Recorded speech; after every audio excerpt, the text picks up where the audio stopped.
하나님의 마음 8번째 시간입니다. 지극히 작은 자에게 라는 제목을 가지고 우리가 말씀을 나누겠습니다. 우리가 지난 3주 동안에 걸쳐서 말씀을 나눴던 부분이 마태복음 25장인데 마태복음 25장에는 크게 3가지의 단락으로 되어진 중요한 하나님의 마음이 담겨져 있는데요. 우리가 첫 번째로 말씀을 나눴던 부분이 열처녀에 대한 비유였고, 두 번째가 달란트 비유였습니다. 그리고 지난주에 세 번째, 지극히 작은 자 하나에게 라는 말씀을 나눴는데요. 우리가 이 말씀을 통해서 깨달을 수 있는 것이 무엇이냐면, 우리의 삶 가운데서 하나님께서 원하시는 것은 뭐냐, 하나님의 마음은 뭐냐, 하나님께서 태초에 하나님의 사람들을 만드시고 세워가시는데, 그리고 하나님의 나라를 세워가시는데, 그 하나님의 나라의 백성들이, 하나님의 자녀들이, 하나님의 종들이 하나님께서는 어떻게 살아가길 원하시는가에 대한 부분을 이 3가지의 말씀을 통해서 잘 설명해 주고 있습니다. 그래서 삶의 뭐예요? 내용을 말씀을 통해서 이야기하고 있습니다. 열처녀에 대한 비유를 통해서 하나님께서 주시는 말씀은 바로 깨어있으라 라는 것이죠. 깨어있으라. 깨어있으라.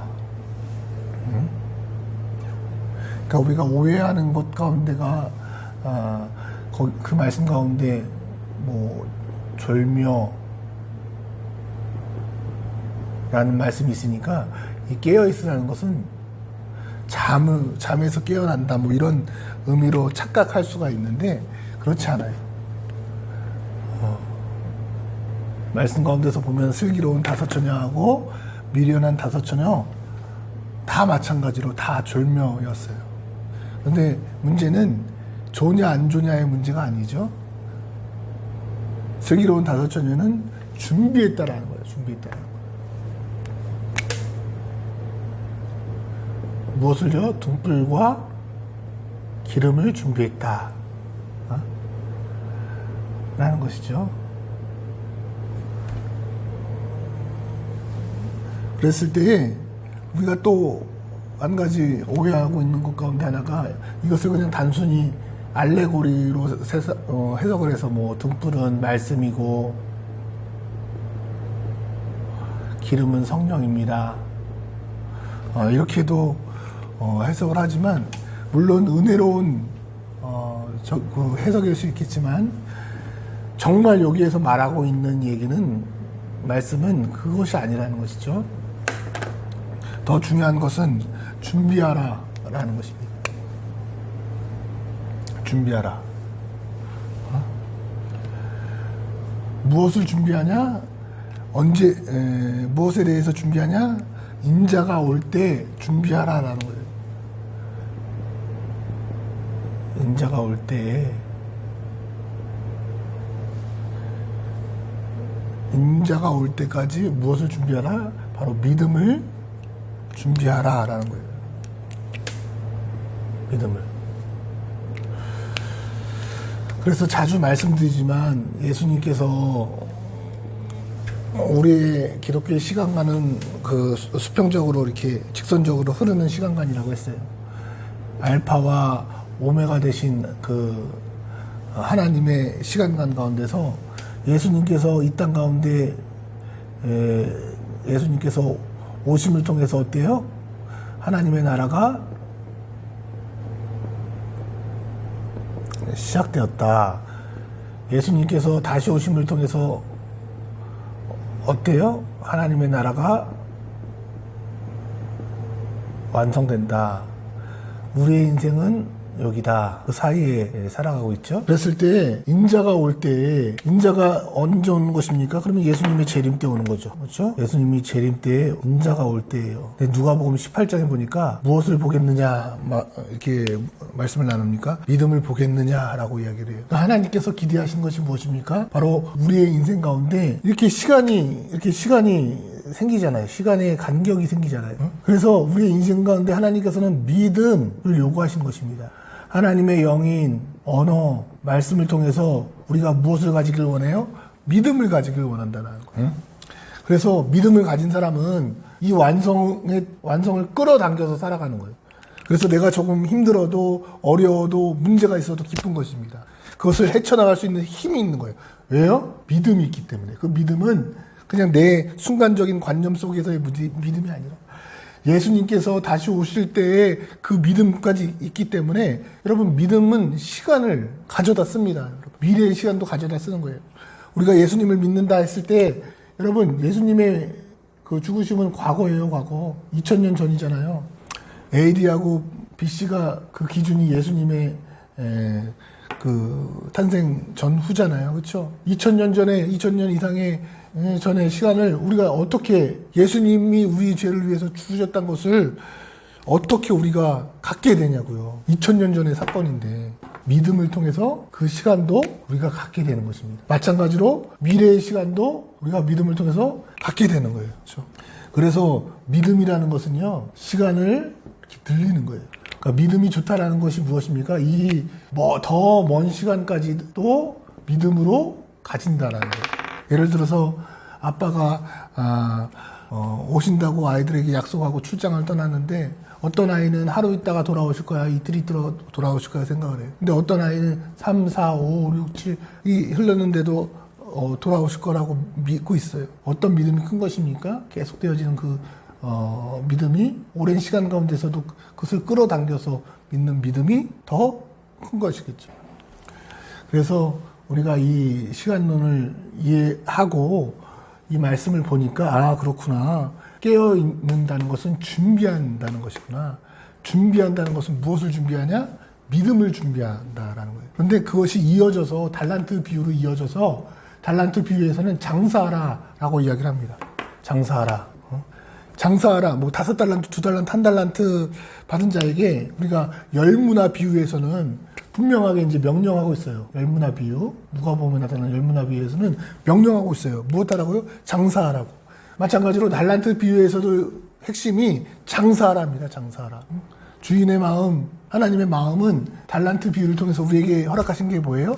장사하라는 거예요. 그 장사하라는 것이 뭐냐라는 거예요. 그것은 바로 믿음을 가지고 장사라는 의미입니다. 그것을 더 명확하게 설명하기 위해서는 믿음을 가지고 삶을 살아라라는 거예요. 그랬을 때 5달란트 받은 자가 5달란트 남기고 2달란트 받은 자가 2달란트 남겼지만 만약에 하나님께서 원하시는 삶의 현장 가운데서 장사했다면 이거 남기는 게 중요한 게 아니에요, 여러분. 왜 그랬다고 했어요? 하나님 보시기에, 주인 보기에는 이 5달란트, 2달란트를 남겼는데 그것을 가지고 뭐라고 평가했냐면 아주 작은 일이다라고 해요. 그러니까 하나님이 보시기에, 주인이 보기에는 뭐예요? 내 말에 순종했는가, 장사했는가, 믿음으로 정말 삶을 살았는가를 하나님께서 기대하시고 보신다라는 거예요. 하나님께서 기대하시는 것이 무엇입니까?